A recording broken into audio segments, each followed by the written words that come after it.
Hola, muy buenas tardes, muy buenas noches, buenos días. No sé en qué momento del día estás mirando esto, pero arrancamos de esta manera el acelerar la curva número 3. Ya tuvimos el primero con Nico Bistolfi, emprendedor referente de lo que es el e-commerce, comercio electrónico y de la industria tecnológica en Uruguay y en la región. Estuvimos hablando con Giselle de la Mega, diseñadora, especialista en innovación, en design thinking, en el anterior capítulo. Y ahora vamos a hablar con una persona que quiero confesarle algo. Tenemos pasiones en común y cuando arranqué con esto, digo, bueno, tengo que invitarlo. Voy a llamar a aquel amigo que conocí por allá, que lo conoce, a ver si los puedo invitar para conversar. Él se considera un profesional apasionado, dedicado a los asuntos públicos y la innovación del cambio social. Su formación académica se centra en la ley y los derechos humanos, y la mayor parte de su vida profesional la ha dedicado a gestionar organizaciones de derechos humanos y cambio social, como Amnistía Internacional y Change.org. ¿Lo conocen? Change.org, el sitio web de peticiones. ¿Alguna vez seguro se cruzaron con alguna? O hasta, ¿por qué no? Capaz hasta iniciaron de algún tema que les importaba. Del 2007 a 2012 desempeñó el cargo de director ejecutivo de Amnistía Internacional en México y de 2013 como director general de Change.org en México y Colombia. Durante todo este tiempo, además, ha trabajado como consultor externo para instituciones como la Oficina de Naciones Unidas, la ONU contra la Droga y el Delito y otras instituciones públicas y privadas sobre participación digital, cambio social y derechos humanos. Un poco larga la introducción, sí, está bien, pero ameritaba para que pudiéramos estar todos al tanto de con quién vamos a estar hablando hoy. Alberto Herrera, muchísimas gracias por venir. ¿Cómo estás? No, hombre, Justin, un gustazo. Me encanta poder estar platicando contigo porque, como dices, tenemos pasiones hermanas desde diferentes lugares y no sé, me parece que este es un momento ideal para poder charlar sobre cosas importantes, quizás no urgentes, pero sí importantes o quizás importantes y urgentes al mismo tiempo. Y creo que la cuarentena que estamos viviendo da para eso. Entonces, la verdad es que me encanta estar aquí contigo. Muchísimas gracias. Tal cual, a veces hay que no evitar que lo urgente nos saque tiempo hay que evitar que lo urgente nos saque tiempo para discutir y pensar sobre lo importante, ¿no? Total. Ahí estaba esta presentación, que la saqué, bueno, lo que estaba público por ahí, lo que estuve viendo. ¿Le cambiarías algo? ¿Le agregarías algo? ¿Hay alguna otra cosa que no está ahí que vos decís, ¡pah! De esto estoy orgulloso también?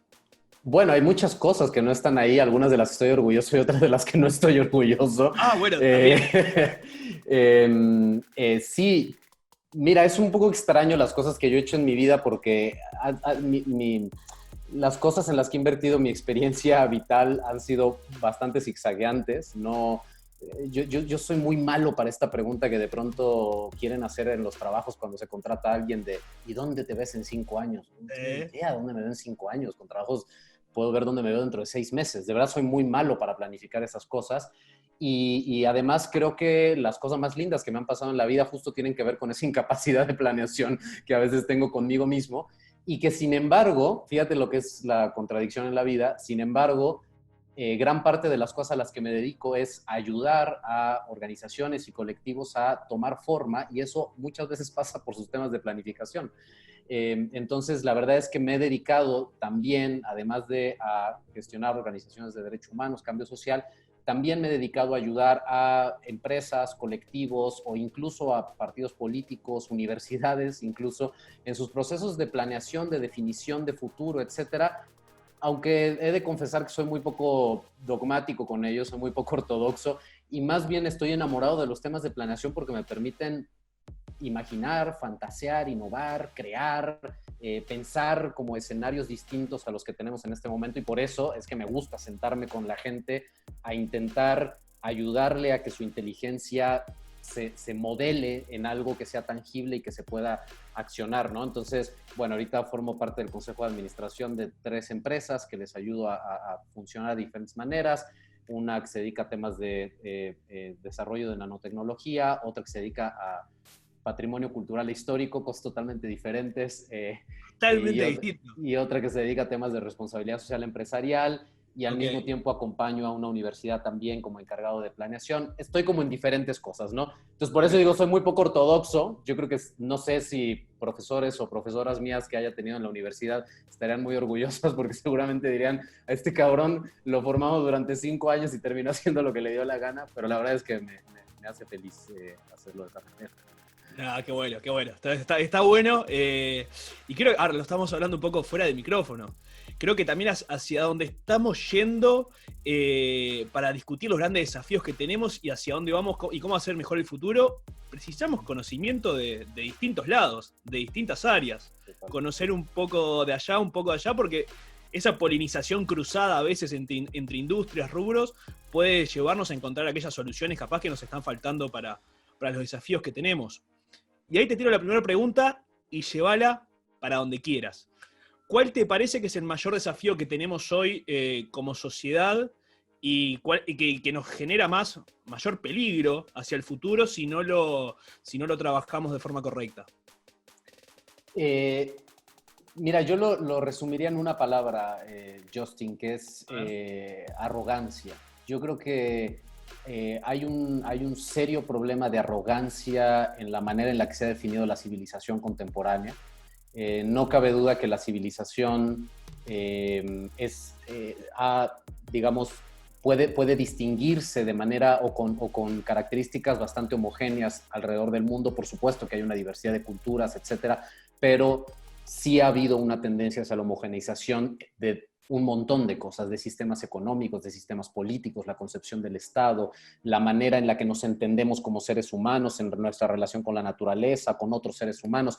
Hay ciertas cosas, digamos, que se han homogeneizado en los últimos 200 o 300 años, y creo que una de las características distintivas de ese modelo civilizatorio que hemos concebido es una profunda y terrible arrogancia. Y esa arrogancia tiene que ver con el haber asumido durante mucho tiempo que hay determinados fundamentos en esa civilización que nos ofrecen, o ahora a lo mejor puedo decir, nos ofrecían ciertas seguridades en las cuales nos podíamos ir a refugiar. Seguridades, por ejemplo, como que el Estado nos brindaba seguridad o nos brindaba determinadas certezas, como que la economía nos brindaba siempre una mediana permanencia, digamos, sí de pronto con determinados baches de crisis, pero en general con una determinada permanencia y siempre tendiente hacia el crecimiento, que la ciencia nos ofrecía siempre soluciones a los problemas médicos, a veces un poquito tarde, pero en general estábamos ahí. Y me parece que de pronto llega este momento terrible y maravilloso al mismo tiempo en el que nos topamos frente a una pared que somos nosotros mismos. Y digo que somos nosotros mismos porque una cosa es el virus y otra cosa es aquello en lo que convertimos nosotros al virus, ¿no? Por ahí hay un texto muy bueno de Judith Butler, de esta filósofa maravillosa que dice el virus en realidad es inmensamente democrático, afecta de la misma manera a todo el mundo, pero nosotros nos encargaremos de desdemocratizar al virus y de convertirlo en un ser patógeno más dentro de la experiencia de las deficiencias políticas y civilizatorias que tenemos, ¿no? Y creo que, insisto, tiene que ver con esa arrogancia terrible que ha, de alguna manera, infectado la civilización humana. Y me parece que en ese sentido tenemos una enorme oportunidad por delante, que es la oportunidad de asumir esta dosis de humildad, de que no podemos y que no sabemos qué hacer frente a algo. Y está bien que no sepamos. Y está bien que no podamos hacer algo frente a un problema que tenemos.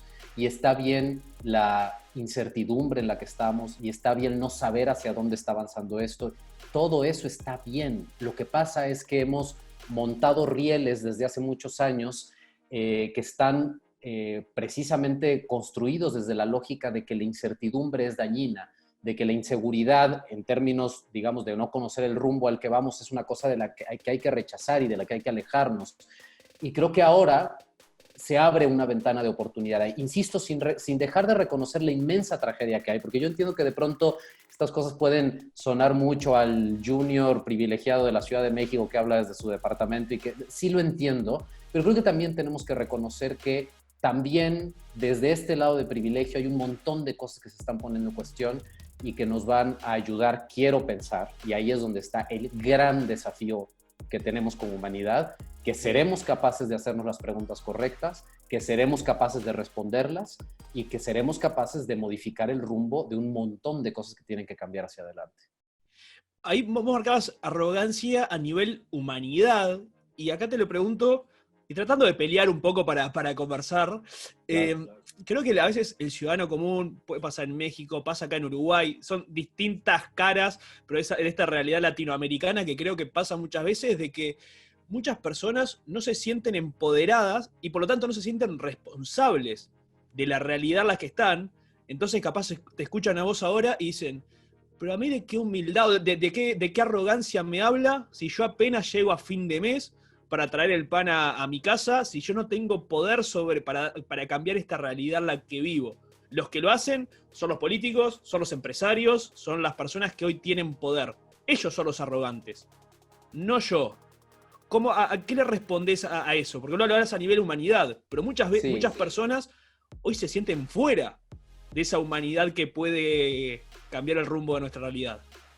Bueno, hay muchas cosas que se pueden decir sobre eso. Yo, en principio, cuando hablo de arrogancia, hablo de una arrogancia como sistema, digamos, como sistema mundo. En ese sistema mundo habemos personas en muy diferentes condiciones y que, sin embargo, de la mezcla de todas esas condiciones surge un statu quo. Y ese statu quo es el que es inmensamente arrogante. Y digo que es inmensamente arrogante porque tiene una muy baja capacidad de asumir su propia fragilidad y de con humildad decir, pues a lo mejor no está bien esto, ¿no? Estamos excesivamente seguros de un montón de cosas, lo cual no significa que tengamos un montón de seguridades en materia de supervivencia y en términos materiales, etcétera. No, no, hay muchísima gente en condiciones de pobreza, hay muchísima... Pero aún la gente que vive en condiciones de desventaja tiene un montón de certezas, en ocasiones certezas de lo jodido, no solo certezas de la vida, de lo positivo, de la sobre... No, no, también certezas de lo jodido, de que el mundo funciona de una manera, y eso es lo que hay. Y a veces esa arrogancia se construye también a partir de la resignación de que lo que hay es lo que hay, y no hay más que hacer con eso. No necesariamente la arrogancia tiene que ver con el empoderamiento de quien dice yo hago lo que me da la gana porque tengo una libertad absoluta. A veces la Okay. arrogancia también es de quien dice mi arrogancia consiste en que yo no me muevo porque hay un montón de cosas que ocurren allá afuera que son permanentes y estables, que no son contingentes, o sea, que son necesarias, que ahí están y que todos estamos, digamos, sujetos a ellas, definidos por ellas y que no hay nada que hacer. Entonces, eso por un lado. Y por otro lado, y a lo mejor ahorita un poquito más adelante vamos a profundizar en esa idea, esta dinámica, digamos, del empoderamiento individual de las personas es una dinámica en una transformación aceleradísima en los últimos años en el mundo. Es decir, si alguna condición me parece antes del COVID, porque creo que muchas cosas van a cambiar, definía el proceso de transformación, sobre todo política y social en el mundo, me parece que es una inmensa crisis y una muy profunda crisis del principio de autoridad. Es decir, esta idea de que quienes toman decisiones es una pequeña élite que se encuentra por allá, quién sabe dónde, y el 99% de la población lo que hace es obedecer o simplemente caminar con inercia hacia los destinos que marca esa élite.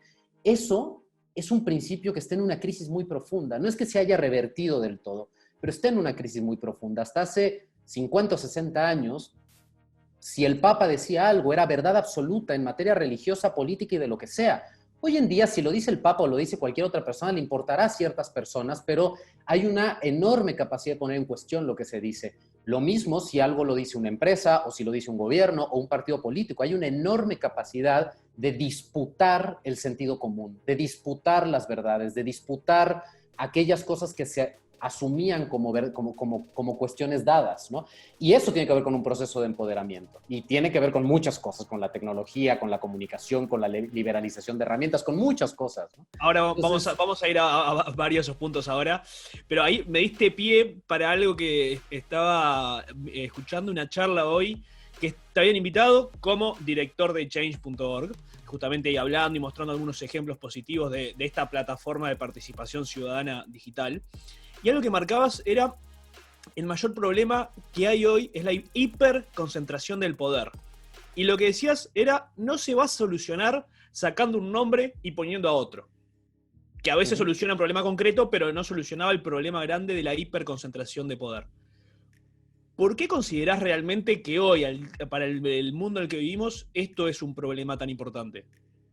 eh, bueno, déjame complementar tu pregunta con otra pregunta, que es cómo se Dale. verifica que esa concentración del poder existe. Es decir, primero, creo que la primera pregunta ¿es real que hay una hiperconcentración del poder? Y segundo, ¿por qué es importante eso? ¿Por qué es importante que haya o no haya una hiperconcentración del poder? Y a la primera pregunta yo creo que se puede responder de muchas maneras y se puede responder además con datos absolutamente duros, con números concretos que tienen que ver con concentración de la riqueza, que tienen que ver con permanencia de personajes o instituciones a cargo de los estados o de las estructuras políticas, que tiene que ver, aun cuando hay un principio de autoridad en crisis, que también tiene que ver con las grandes religiones que están conducidas por pequeñas élites que definen las doctrinas y por lo tanto la forma en la que la gente se enfrenta a los temas del misterio y de la espiritualidad, etcétera. ¿No? Hay muchas maneras en las que se puede verificar esto. Ahora, ¿por qué me parece que es importante? Porque el poder no es otra cosa más que la capacidad de las personas de manipular la realidad, de manipularla en el sentido de moverla y de decidir sobre ella. Y en esa realidad que puede decidir las personas poderosas están los destinos de la gente. Entonces, en la medida en la que el poder está hiperconcentrado en pocas manos, lo que está hiperconcentrado en esas pocas manos es el futuro y el destino de la gente. Y lo que tiene aquí la variable que se atraviesa es la variable de la libertad. Es decir, ¿qué tan libre es la gente para poder decidir sobre lo que quiere hacer de su vida, sobre sus aspiraciones, sobre su disfrute de la vida, sobre su identidad, sobre un montón de cosas? Y yo diría, en la medida en la que el poder está más concentrado, es menor esa capacidad de decidir. Y aquí casi diría yo que sí hay, como todo principio radical en la vida, cuando uno le rasca y le rasca y le rasga, llega a un principio filosófico, digamos. Y el principio filosófico, que es la premisa de la que yo parto, es que a mayor libertad, a mayor felicidad. Y eso es cuestionable, sí es cuestionable, todos podemos cuestionar ese principio, pero a mí me parece, por experiencia propia y por una experiencia más bien de vida, que en la medida en la que somos más libres, somos más felices, que vale la pena ser feliz y que para ser más libres es importante que nuestro destino no esté exclusivamente en manos de otras personas y que por lo tanto tengamos una capacidad de empoderamiento para poder jugar en la vida, tomar decisiones, proponer, crear, inventar, cuestionarnos, replantearnos. Nada de eso se puede hacer si no tienes libertad, si no tienes autoestima, si no tienes la capacidad del empoderamiento para decir yo soy, yo valgo y por lo tanto juego en esta realidad. Muchos han marcado como Internet, esta nueva, la solución para esto, como que genera muchas libertades que antes no estaban, o que equipara mucho las posibilidades o las oportunidades para para poder hacer ciertas cosas. Pero vos realmente considerás que hay esa neutralidad en Internet, de que es tan horizontal como se promete, y que si no es tan horizontal, tenemos un problema cuando queremos generar esta libertad a través de Internet. ¿Cómo lo ves? El Internet es tan neutral como cualquier lenguaje, como cualquier medio de comunicación. Es decir, permite que muchas cosas pasan, por lo tanto liberaliza los flujos de comunicación e información hasta cierta medida y en ciertos rangos y en ciertos parámetros. No puede trazarse esto, digamos, en blancos y negros, como decir, o no ofrece ninguna libertad, o es la libertad absoluta con una neutralidad plena. No, por supuesto que no. El Internet lo que permite es ensanchar los canales, las avenidas a través de las cuales fluye la información, la descontrola además en muchos sentidos, y eso es muy positivo para efectos de la libertad. Pero al mismo tiempo, como cualquier lenguaje, como cualquier código, está condicionado a un montón de cosas, pero incluso como el lenguaje con el que tú y yo estamos comunicándonos en este momento, y no me refiero a la señal del Internet, sino me refiero al lenguaje hablado. El lenguaje hablado, tu comunicación y la mía, depende de una matriz de símbolos verbales, incluso con las manos, cómo nos movemos, y estamos condicionados también por eso, por el tipo de lenguaje que usamos. El Internet es parte es una nueva forma, es una nueva retícula a través de la cual fluye esa información, esa comunicación, con sus propios condicionamientos, y que obviamente pasan por muchas cosas que que mucha gente ya conoce, con cómo están programados los algoritmos, quiénes son los dueños de las empresas recordemos que el Internet no es otra cosa más que la conexión como decimos en México, de un chingo de computadoras por todos lados, que son servidores. Entonces, ¿quiénes son los dueños de las computadoras? ¿Dónde están ubicadas? Ahí te parece que puede radicar alguno de los factores que pueden ir contra la libertad del uso de Internet? Me parece que puede hacerlo, y ahí hay una batalla muy interesante y una tensión entre la relación que hay entre tecnología y política y derecho y economía. Son una serie de variables que están en disputa permanente, porque si asumimos que la tecnología es una variable que está descontextualizada, que está fuera de toda realidad y que opera sola, digamos, sin ningún tipo de contexto, de limitación, primero no es real, porque todo opera en un contexto, y segundo, nos estamos engañando porque en realidad hay alguien que está decidiendo por esa tecnología, alguien crea eso. Fíjate que, te lo digo como de manera un poco anecdótica, me he clavado durante algún tiempo en temas de tecnología y derecho, y es muy interesante porque en algunas universidades en Estados Unidos están empezando a indagar sobre la posibilidad de generar fórmulas algorítmicas, es decir, algoritmos que permitan que podamos desplazar a funcionarios y funcionarias judiciales de las decisiones sobre temas de justicia, ¿no? Es decir, ¿para qué tener a un juez o una jueza si en realidad un juicio no es otra cosa más que, fíjate la locura en la que lo plantean, más que un dispositivo en el cual tú metes un input, que son las pruebas y la teoría del caso, y pasa por una máquina que son los jueces, es decir, una máquina de algoritmos, y tienes un resultado que es una sentencia, es decir, el resultado de ese algoritmo. Entonces lo que dicen es, hagamos computadoras donde tú simplemente metas esta variable y te produzca sentencias, ¿no? Y uno dice, bueno, pues puede sonar muy interesante, pero entonces lo que ocurre no es que entonces ya no va a haber la mano humana metida en la decisión judicial, es que lo que va a haber es la mano humana metida en quien diseña el algoritmo que va a terminar produciendo el resultado de la sentencia. Entonces, lo que intento decir con esta pequeña digresión es que en realidad no es que la tecnología nos permita neutralizar del todo, es que lo que hace es que traslada de un lado a otro la forma en la que se decide cómo fluye la información y cómo se generan los controles.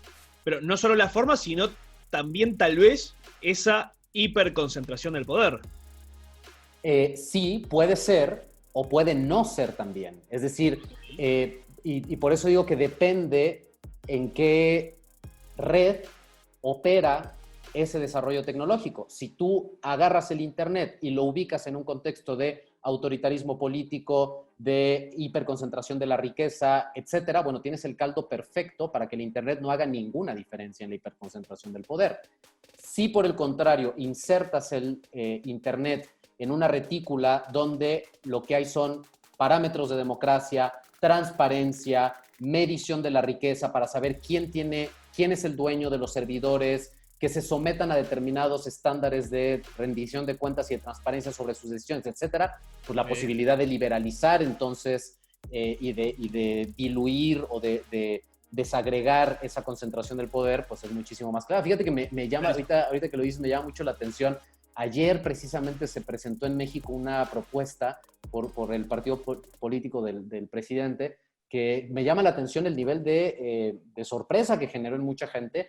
Es una propuesta estrictamente para que el Instituto de Estadística y Geografía, que es quien, digamos, es la autoridad encargada de la generación de estadística en México, pueda, no fiscalizar, pero pueda medir con toda claridad el volumen del patrimonio de la gente en México, lo cual a mí me parece una cosa de sentido común. En la medida en la que sepamos cuánta riqueza tiene la gente, vamos a poder saber cómo redistribuir la riqueza, que es una fin esencial de un Estado, digamos, de democracia social, que es a lo que aspiramos, por lo menos en un país como México. Y sin embargo, la gente muestra un enorme rechazo a este tema de que se vayan a meter con mi riqueza, que se vayan a meter con mi patrimonio, que se vayan. Entonces, ahí es donde creo que hay parte de las disputas culturales y, como yo decía en un principio, incluso civilizatorias sobre qué es lo que queremos realmente construir entre todos y todas. Me gusta. Estamos peloteando varios conceptos que me gusta. Creo que, como decíamos, hay pasiones acá que se chocan, que se encuentran, así que está bueno. Está también el desafío nuestro y tarea de los dos. También creo que bajar a tierra lo que podamos también la conversación para que más gente pueda participar también mientras se está mirando acelerar la curva. Algo que, a ver, creo que cuando se va a implementar y ejecutar un cambio, o cuando soñamos con un cambio, con un change, se tienen que alinear los incentivos. Porque por un lado están quienes proponen, quienes tienen esa preocupación, lanzan esa petición, por ejemplo, en change.org o en otro canal. pero del otro lado tienen que estar los incentivos realmente alineados para que puedan marcar como victoria quien subió esa petición a change.org o simplemente para que avancen estos cambios, se materialicen. Y te escuché también en esta investigación previa de que marcabas el concepto de relevancia como algo alineado también tal vez a los incentivos de los políticos para dar lugar a estas peticiones. Porque lo ponías vos por el otro lado, que corrían el riesgo de quedar irrelevantes. Que Claro, algo también lo tocabas al comienzo hoy, porque decías, los líderes hoy no tienen tanto poder con su palabra, el Papa o lo que sea, como tenían hace 50 años. ¿Te parece que la forma para que mantengan esa relevancia quienes hoy están en el poder es justamente descentralizándolo también y que a ellos también les conviene descentralizar el poder?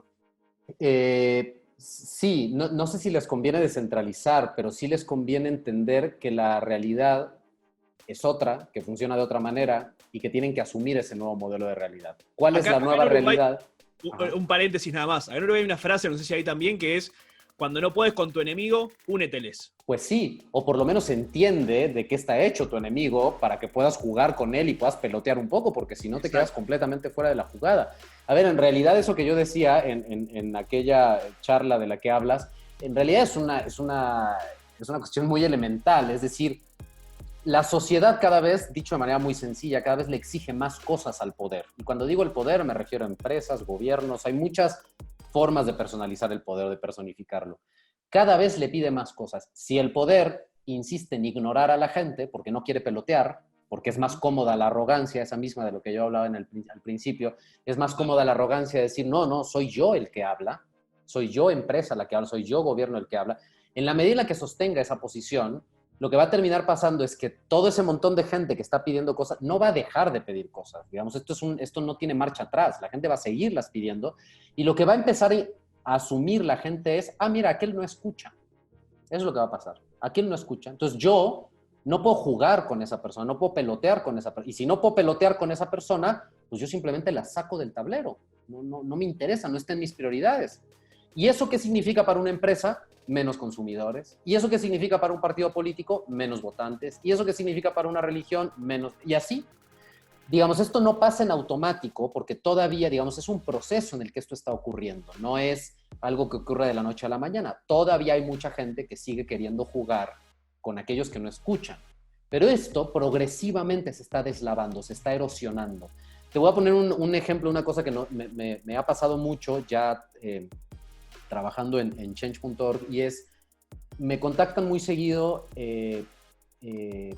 directivos de empresas muy grandes, muy grandes en México, empresas transnacionales incluso, para pedirme que les comparta qué diablos hacer con esta cosa que son las peticiones que de pronto pueden meter en una crisis de comunicación terrible a una empresa, al grado que los propios dueños de la empresa, los accionistas, le pidan cuentas al Consejo de Administración de qué está pasando por el que hay una reacción pública tan fuerte sobre productos y servicios de la empresa, o sobre una campaña de marketing equivocada, o sobre una declaración estúpida de algún alto gerente de la empresa, o lo que sea.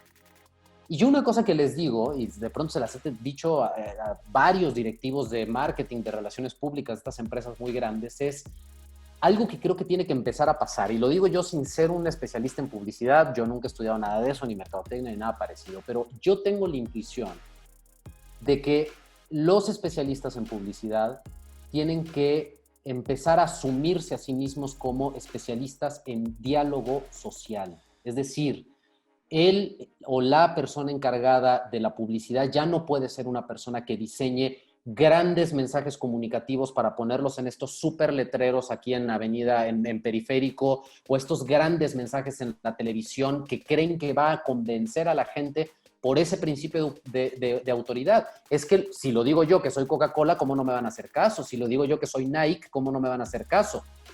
Ya no funciona de esa manera. Entonces ahora o dialogas con la gente o te quedas fuera de la jugada. Y me lo responde y hasta yo de pronto digo, oye, pero estas empresas tienen departamentos gigantescos de comunicación con gente que seguramente gana toneladas de dinero y les cuesta mucho trabajo incorporar esta idea y lo que me responden siempre es, sí, Alberto, pero es que en las redes sociales nos gritan, es que nos insultan, es que no...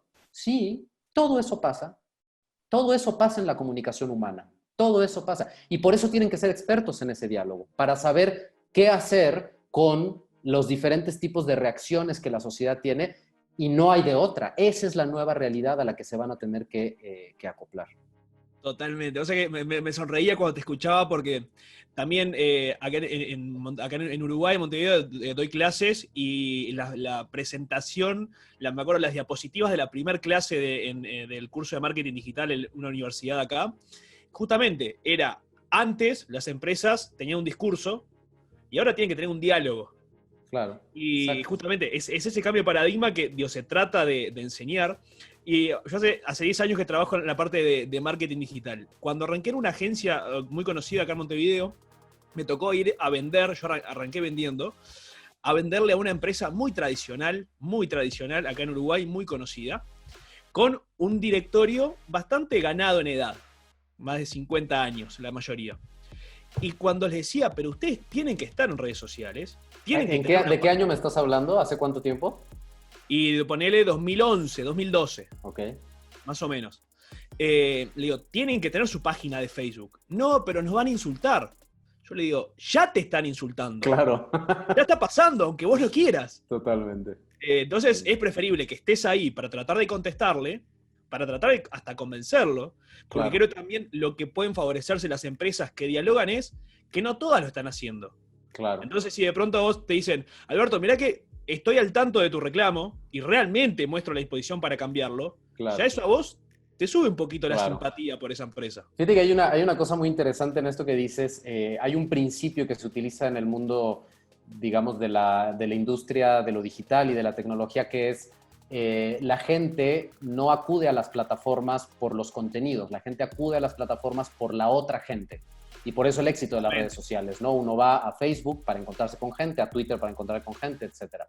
Si asumimos ese principio, digamos, de que los seres humanos de quienes estamos enamorados es de otros seres humanos, entonces lo que hay que hacer con las empresas es que hay que convertirlas en esa identidad humana, en esa cualidad, digamos, de un ser humano. Y parte de la cualidad de los seres humanos es que nos equivocamos y que somos capaces de decir, uy, tienes toda la razón, me equivoqué, tienes toda la razón y voy a rectificar, te prometo más. Llevo 50 años neceando, haciendo el mismo servicio fallido y hasta ahorita me estoy dando cuenta que el reclamo es enorme y vamos a cambiar. Y eso, contrario a lo que pareciera, que es, digamos, una especie de actitud de una fragilidad que te termina derrotando, termina pasando lo contrario. El reconocimiento de esa fragilidad te termina desarrollando un músculo maravilloso que no es el músculo de la imposición, es el músculo de lo contrario, de la transigencia, de la comunicación y del generar vínculo con la gente. Y los consumidores hoy en día lo que quieren es eso, es vínculo, es tener un algo con lo cual vincularse, y eso es lo que me parece que en la medida en la que lo entiendan mejor las empresas, van a poder construir una mejor relación con sus públicos. Totalmente, totalmente. Estamos conversando divino y se nos está yendo el tiempo. Me quedan 4 secciones, así que vamos a tratar de hacerlo corto. Hablaba de las redes sociales y hay una que se dice por ahí o se habla por ahí, y seguramente estás cansado de contestar estas preguntas, pero tengo que hacértelas, porque si no me van a... Ya sé cuáles son. Seguramente ya las sabés, pero si no me van a decir, no, acá se usa mucho el mamadera, o es cuando, bueno, le jugás todo a favor del entrevistado. Claro. No, qué aburrido. Claro, seguramente estás acostumbrado a contestarlas. Claro. Cuando busqué change.org, investigando todo esto, creo que habían 2 o 3 críticas que se repetían bastante. Por un lado era de que permitían a cualquiera firmar una petición sin esa verificación del mail y que lo podían hacer varias veces con distintos datos. Una de que capaz eran sobreambiciosos o había sobrepromesas en su comunicación de la importancia del cambio y que solamente había algunos casos de éxito. Y después otro era, bueno, de que había temas como súper importantes y otros súper triviales como que incorporen a una cantante conocida mexicana en un juego de computadoras. No me acuerdo cuál eran los nombres específicos, pero era un caso así que lo ponía un youtuber que estaba haciendo críticas. ¿Qué me comentás sobre eso? Bueno, a ver, de la manera más ágil posible lo diré. Dale. Sobre la verificación, no, nosotros no verificamos identidades, no es que no nos dedicamos a eso, nosotros no nos interesa saber que tú, en concreto, Justin, firmaste una petición en concreto sobre determinada cosa, no nos interesa eso.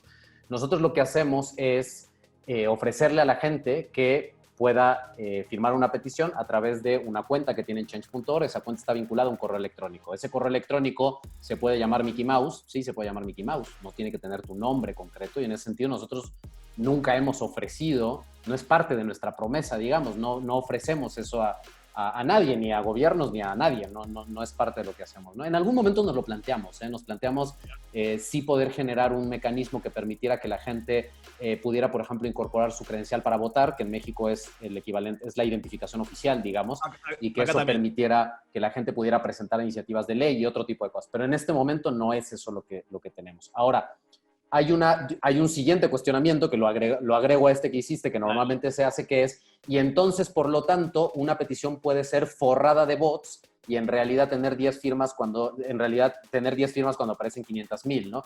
Eso no se puede hacer técnicamente hablando porque hay una serie de herramientas internas en la plataforma que son filtros anti-spam muy sofisticados que lo que hacen es cruzar un montón de variables de IPs, regiones, correos electrónicos, un montón de cosas para identificar patrones y saber si hay alguien que está repitiendo de manera fake, digamos, firmas, ¿no? Y pasa, sí pasa, pero nosotros podemos en ese momento remover las firmas que están ahí.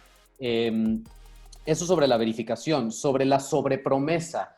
No sé muy bien a qué se refiere la sobrepromesa. Lo que sí es cierto, sí, yo creo que nadie dentro de Change lo niega, es que Change.org es una herramienta que opera en un ecosistema de un montón de cosas que ocurren. No funciona sola, no funciona aislada. Y en ese sentido es bien complicado poder decir esto. Sí hay casos en los que lo podemos hacer, pero muchas veces es complicado decir esto se logró solo y únicamente porque la gente creó una petición y firmó una petición. No, es que normalmente todo es una vorágine de cosas que está ocurriendo al mismo tiempo. Pero a ver, Justin, de la misma manera en la que no puedes decir que una ley se aprobó porque hubo una marcha en las calles, y no por eso la marcha deja de ser importante. La marcha es una forma en la que la gente comunica su estado de ánimo y se expresa ante el poder. Bueno, lo mismo Change.org, simplemente de una manera distinta, en un escenario diferente, pero es lo mismo, la gente se expresa su estado de ánimo y hace saber una postura frente a determinadas cosas, y muchas veces lo que sí ocurre es que el poder se pone muy nervioso con esos fenómenos masivos. Cuando se genera una masa crítica de gente que está exigiendo algo, lo que hace es que le transmite al poder la idea de tu verdad no es la única que cuenta y tu verdad está en disputa. Y eso al poder lo pone muy nervioso, que su verdad está en disputa. Y eso es en parte a lo que se dedica Change.org, ofrecerle la posibilidad a la gente de poner en disputa una verdad que el poder tiene. Y en ese sentido, pues esa es la promesa en realidad, que eso pueda ocurrir. Y sobre la relevancia de las peticiones, por supuesto, es una plataforma totalmente abierta. Es más, no solo esta petición que mencionaste, esa todavía tiene un grado de seriedad. Hay peticiones completamente de broma. La gente utiliza la plataforma también para reírse y también para entretenerse y también para mostrar su estado de ánimo sobre cuestiones que a veces ni siquiera tienen que ver con enfrentar al poder, sino tienen que ver verdaderamente con expresar su estado de ánimo. Te pongo un ejemplo. Cuando murió David Bowie, hicieron una petición dirigida a Change, que la firmaron cerca de 1 millón de personas en todo el mundo, para que Change creara un sitio que se llamara Changes, ¿no? Como la canción de David Bowie.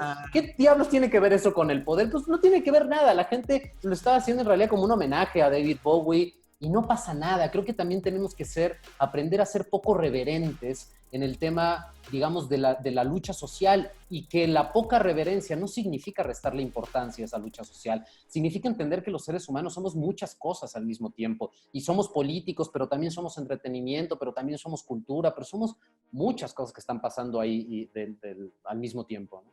Totalmente.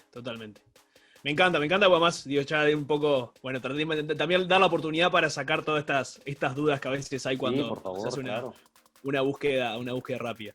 Estamos hablando mucho del poder y todo, pero ponele que un día te encontrás vos habiendo llegado al Congreso, justamente en esta estructura de poder que lo está concentrando, pero un día estás ahí, en el Congreso, y tenés la posibilidad de presentar una idea, un proyecto de ley. ¿Qué te gustaría, qué te parece que es importante hoy que se tiene que discutir, que tienen que discutir los políticos? Es una pregunta súper fuerte porque además depende en qué país estés, ¿no? Porque no es lo mismo las Está cosas que bien. tienen que ocurrir en México que las que tienen que ocurrir en Uruguay, que las que tienen que ocurrir en Uganda, ¿no? Me voy a ubicar en el contexto que conozco, que es el Obvio. mexicano, y yo definitivamente lo que haría es una reforma fiscal muy agresiva, muy agresiva. Es decir, yo creo que no es que el verdadero problema sea eso, creo que el verdadero origen de muchos de los problemas que tenemos es una disfuncionalidad que hay en la forma en la que se distribuye la riqueza, que no el ingreso, la riqueza. Es decir, cuando hablo de la riqueza me refiero al patrimonio acumulado que tiene la gente, ¿no? Porque uno puede decir, no, bueno, pero es que ahorita el ingreso ya, ya hay una serie de impuestos y bueno, pues, ¿qué tiene, digamos, de distinto incrementar un poquito más los impuestos? Bueno, esa es una cosa. Otra cosa es decir, toda la acumulación que proviene de décadas, incluso hay personas cuya acumulación de patrimonio ni siquiera viene de su esfuerzo, son patrimonios heredados durante siglos incluso de empresas. Mientras eso se mantenga de esa forma, va a ser muy difícil hacer una transformación económica y por lo tanto de muchas otras cosas. Yo sí creo en ese sentido que lo económico es el punto de partida de gran parte de los problemas que nos afligen. Hay muchas otras preocupaciones que tengo yo de carácter cultural, epistemológico, de muchísimas otras cosas, pero me parece que esas se resuelven desde otro lado. Si la pregunta es en un congreso yo qué haría, yo sí creo que la principal pieza de disputa del poder en este momento tiene que ver con la acumulación de riqueza. Perfecto. Me encantó y quedó claro el contexto en el que se discute. Y ahora ya yendo un poco más a conocer vos y lo que decías un poco antes de todos los intereses que has tenido, si tuvieras que recomendarle a alguien un libro para leer, ¿qué recomendás?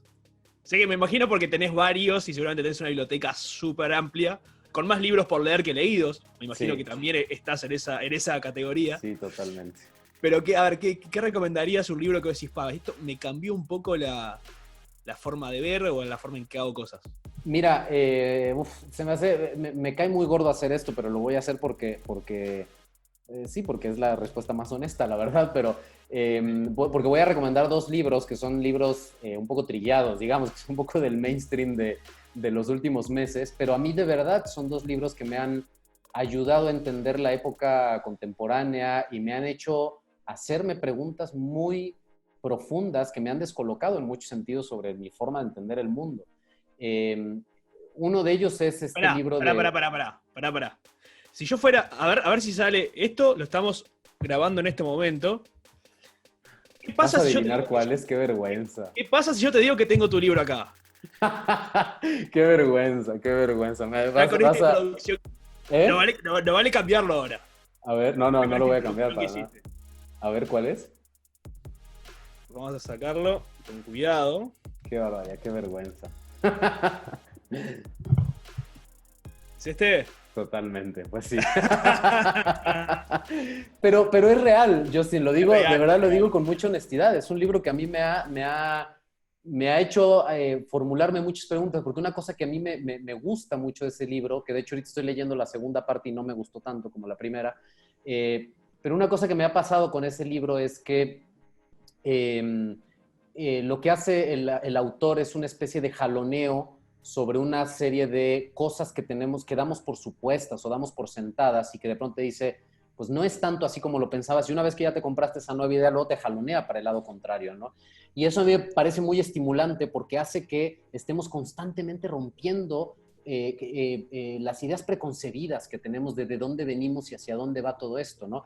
No sé si coincido con todas las cosas que plantea él, pero sí me parece que pone el dedo en llagas sobre el desarrollo civilizatorio que son muy interesantes, ¿no? Y el otro es un libro súper menos sexy, pero que a mí me gusta mucho, porque me gustan mucho los temas de economía, que es el libro de Piketty sobre el capital del siglo XXI. A mí me parece que es una de los mejores libros que hay en los últimos años que explica la verdadera crisis del manejo del capital. Mira. ¿Cómo? No, mira, ese me lo compré, pero está todavía ahí en la categoría de los sin leer todavía. Yo creo que hay que tener un momento especial para leer ese libro, porque, a ver, es un libro de economía que a pesar de que está muy bien tratado, es un libro muy noble en el sentido de que no te carga de gráficas y de fórmulas y de, no, está bastante accesible, pero tienes que asumir que lo que vas a encontrarte ahí es economía dura y pura. Sí, sí, Y sí. lo que a mí me encanta es que lo que hace Piketty, que es un egresado de Harvard, de la tecnocracia más liberal y neoliberal que pueda haber, lo que él hace en realidad es desmentir parte de los fundamentos de la teoría económica liberal de esos tecnócratas de los que él proviene. Y en ese sentido me parece tan hermoso como estas veces cuando los hombres hablamos de traicionar al patriarcado, no esta cosa como de traicionar el lugar del que vienes, porque sabes que es importante traicionarlo para generar algo nuevo. Bueno, algo así me parece muy sexy de lo que hace Piketty, que es como esa traición de algo que tiene que ser traicionado, con datos, por supuesto, no es una cuestión de capricho, y que además hace una serie de recomendaciones muy interesantes sobre hacia dónde debería ir la nueva economía en el mundo. A ver, y muy bajado a tierra y cortito. Un mito, por ejemplo, o un conocimiento arraigado en la tradición económica que Piketty traiciona en este libro. Sí, pues esa economía liberal lo que decía básicamente es que entre más crece la economía, mejor distribución de la riqueza habrá. Esa es una promesa de la economía liberal, tradicional, de esas escuelas de principios del siglo pasado. Y él lo que hace básicamente es agarrar esas teorías de David Ricardo y de todos estos economistas y desmentirla con datos, con series de datos estadísticos.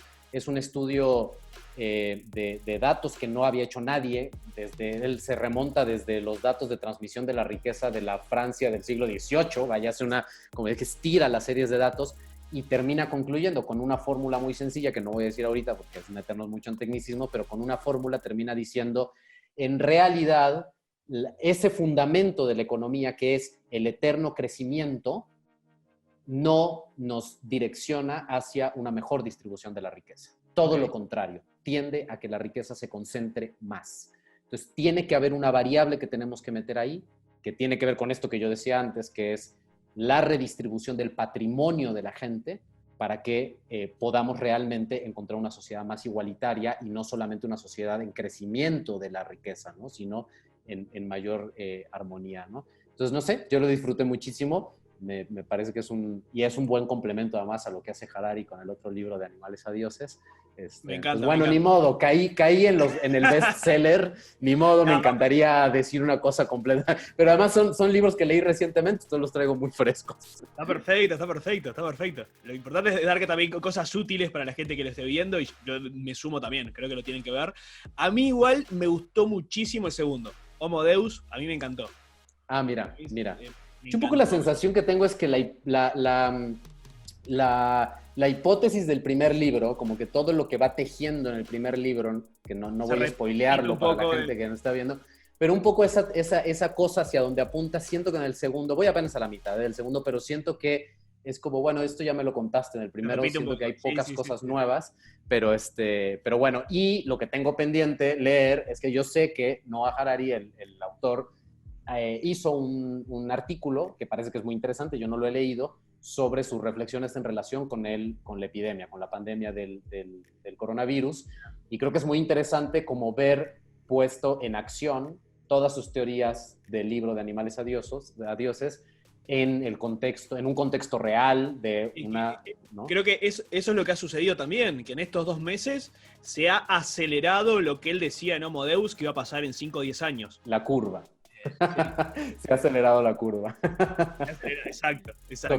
Totalmente sí. Y es, digamos, sin spoilearle a la gente, pero sí creo que una cosa que es muy atractiva del planteamiento de Harari es que nos pone en un dilema que tiene que ver con nuestra propia sobrevivencia, ¿no? Y ese dilema, que es un dilema ético, nos invita a una reflexión radical, verdaderamente radical, de raíz, ¿no? Y esa reflexión tiene que ver con ¿quiénes somos? ¿Dónde están nuestras prioridades? ¿Dónde está qué es lo verdaderamente profundo? ¿Qué es lo que nos mueve? ¿Qué es lo que nos ancla a la tierra? Y por eso este momento me parece particularmente estimulante, porque al presentarnos nuestras fragilidades, se revelan nuestras inquietudes más radicales. Y ahí es donde creo que tenemos que saborear el momento que estamos pasando. Totalmente. La última, y terminamos por acá. Y ya justo creo que nos trajo bien Harari hablando de Homo Deus, el futuro, hacia dónde vamos. Tomando en cuenta lo que venimos hablando, ¿qué te animarías a predecir hacia adelante de aquí a 5 años? Pues ¿Qué te parece? estás viendo que no puedo planificar mi vida dentro de 5 años. Pero ayudás a otros a hacerlo. Pero ayuda a Imagínate. otros a hacerlos. A ver, y obviamente yo creo que acá muchas veces se mezcla con el deseo, la predicción y Claro, totalmente. Sí. puede pasar. Pero ¿qué te parece hacia dónde vamos o dónde estaríamos en 5 años? Mira, yo creo que una cosa que va a pasar inevitablemente y que me parece que tiene sus pros y sus contras es que vamos a enfilarnos hacia una realidad, por un lado, mucho más homogénea. Es decir, yo sí creo que las desigualdades se van a reducir. También creo que la diversidad humana va a reducirse. Va a haber una estandarización de formas de ser, de maneras de funcionar, etcétera, de lenguajes, de idiomas, de muchas cosas. Y también creo que una cosa que va a ocurrir y que va a ser muy interesante ver qué hacemos con eso es que vamos a funcionar de manera, ahorita ya lo hacemos mucho, pero de manera muchísimo más profusa en red. Es decir, creo que la lógica de lo reticular es la lógica que va a suplir el paradigma de lo piramidal, que ha sido la manera de ejercer el poder, la dominación cultural, la dominación económica, etcétera, de los últimos siglos incluso. Y creo que ahorita lo que está pasando es que estamos como volteando un poco la página hacia una realidad que opera más bien en red y que por lo tanto la manera de controlar esa, no es que no va a haber control, no es que va a haber neutralidad plena, pero es que la manera de controlar esa realidad va a ser a través de nodos y no a través de vértices de pirámides. Y eso nos va a poner en una realidad muy diferente, que tenemos que aprender a jugarla de manera distinta y a fluir en esa retícula de otra manera, ¿no? Y a comunicarnos de otra forma. Yo soy profesor también en una universidad y una cosa que yo le hablo mucho a mis alumnos es eso, ¿no? No pueden ustedes partir de que aquí hay un principio de autoridad donde yo soy el profesor y ustedes, el referente que tienen es el vértice que yo represento. No puede funcionar así. Ustedes son quienes tienen que ir construyendo su propia retícula de conocimiento, de desafíos, de experiencias, etcétera. Y en esa red empezar a fluir y ahí van a ocurrir muchas cosas, algunas que ni siquiera seguramente nos imaginamos. Totalmente. Me gusta. Me sorprende un poco eso de que se va a ir homogeneizando esa diversidad. Creo que como que ha aumentado la tolerancia y estamos más conscientes de esa mayor diversidad que tenemos. Sí, pero hay un pequeño truco ahí, porque esa tolerancia a la diversidad No está anclada en una serie de fundamentos civilizatorios que son los que se imponen. Es decir, si los derechos humanos, el paradigma de las libertades, etcétera, todo eso es el paradigma que se va a terminar homogeneizando. Y todo aquel que esté fuera de esa idea, de esa forma de relacionarse con la realidad va a quedar fuera, ya está quedando fuera en realidad, ¿no? Y lo que creo es que hay una especie de amable invitación obligatoria en la gente a incluirse dentro de ese nuevo paradigma, y si no te incluyes, pues simplemente, como decía yo hace rato, quedas en realidad relegado a la irrelevancia. Es una especie de, como dicen por ahí, de soft power, ¿no? Como de una especie de poder que no es que de manera categórica y elocuente se impone, pero hay toda una serie de elementos que te van obligando a sumarte a una corriente cultural y civilizatoria que es muy difícil resistirse. Bien, me encantó esta última reflexión como para terminar. Llegamos al final de acelerar la curva. ¿Cómo pasaste? ¿Cómo estuvo? Creo que estuvo lindo. No, bien, me encanta. No, pues yo me puedo seguir platicando con estas cosas, es maravilloso. Porque si algo a mí no me... Como empecé diciendo, yo he hecho una cosa acá, otra allá, otra allá, otra allá, y por lo tanto mi pensamiento es un poquito multicolor también, entonces me gustan mucho las charlas que son así también, como pinceladas por todos lados, aunque sean medio desordenadas, no importa. Bien, no, la verdad que lo disfruté muchísimo, muchísimas gracias por tu tiempo. Y a la gente que está del otro lado, invitarlos a ver el próximo Acelerar la Curva. Esto ya va a quedar en YouTube también dividido por secciones. Va a ir a Spotify también como podcast, así que los invitamos a que lo vean, a que lo compartan con el hashtag Acelerar la Curva y que se queden por ahí para las próximas conversaciones que vamos a tener. Recibimos también su feedback, sus comentarios, aquí en comentarios y en todas las vías de comunicación que tenemos abiertas. Chau. Gracias por estar del otro lado. Te invito a que te suscribas al canal de YouTube de Acelerar la Curva haciendo clic ahí, en el botón rojo que dice suscribirse, así te enterás antes que nadie, de primera mano, cuando subamos los nuevos contenidos. Y también que nos busques en las redes sociales, en Facebook, en Instagram y en Twitter, así te sumás a la comunidad de Acelerar la Curva.